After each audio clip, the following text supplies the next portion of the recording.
आला फोन द्या. हे बघा कुणाचा फोन आला. चालू भाजी करायला लागलो. ये म्हणा डबा बिबा घेऊन पाचकी येऊ नको डाबा बिबा घेऊन. डाबा घेऊन जर आला ना बघ मग. जल्द आले मला भेटायला तुला. तू अजिबात इकडे येऊ नको.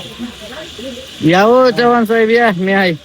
अरे म्हणतो या म्हणून फोनवर धमकी का? फोनवर धमकी देत होती का? म्हणलं तू इमान ढासून टाकेल म्हणलं. तर मित्रांनो, आपले आठवडी बाजारातील पालातील जेवण जी आपली रेसिपी आहे, तुम्हाला आज रेसिपी दाखवली. कांद्याचा अंदाज मध्ये तेल तापले का नाही याचा अंदाज लावतो कांदा. तर साहेब रात्रीपासून जेवलेलं नाहीत. साहेब म्हणलं जायचं तर तिथं बाजारात पाला जेवायचे. सकाळीच आलेत मी यायच्या आधी. साहेबांना म्हणलं चहा तरी घ्या. साहेब म्हणलं चहा बी नाही प्यायचं, मटण खायचं मग जायचं. पुन्हा हे माग आलेत. हे तर हात पाय धुवून माग लागलेत. मला लवकर जेवायला म्हणजे सगळं आपल्या स्वतः सगळ्या गोष्टी तयार करायला लागतं. सिस्टम उभा करावं लागतं. हे सगळं हे तर लखन चव्हाणच्या वरच करायलेत का?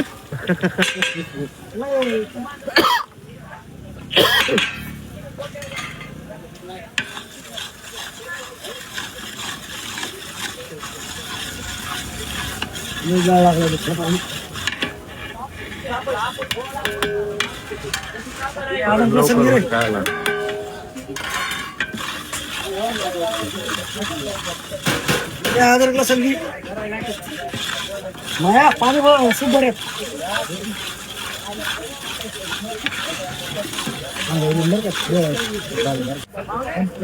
अदरक लसूण आपलं मटण शिजायला भेच असते, भाजीला भेच असते. गावरान गावरान म्हणजे घरचं वाटलेलं आहे तर नसतं आपल्यापासून.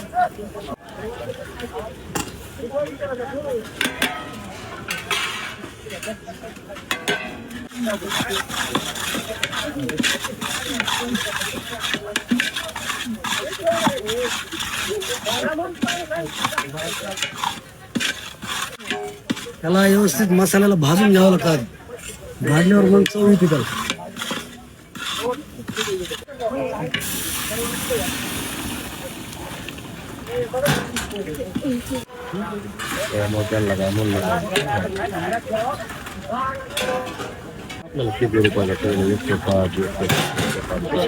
सगळं तयार करून ते सगळं सिस्टम मसाले बिसाले करून ती भाजी मसाले असे ह्याचे शिजून द्यायचे. काय म्हणलं तुला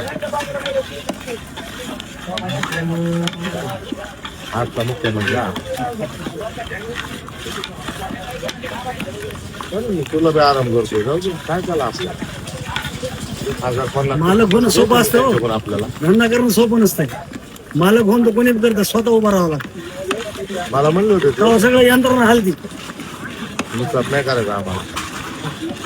इथं कुठं इस्त्रीचे कपडे घालून उभं राहायचं सकाळच पारी. सगळं काय झालं असतं नियोजन काही जाण होते काय म्हणते. नाही तर काय जाऊ द्या, करा आराम मग आजच्या दिवस. आपला खेळ झालेला रेडी. चला बसा मग. बसू नका, उकडे फुटू द्या त्याला. चुलीवरला गावरान बकऱ्याचं मटण पालातलं यावंच लागतंय. आयतावर गाठून जेवायला. सकाळी 10 ते दुपारचे 12:30 हे टायमिंग बघा. काय होतं जरा माणसाची गपलत व्हायला टायमिंग. हॉटेल बंद करा टायमालाच येतात माणसाचा. काय इलाज नाही.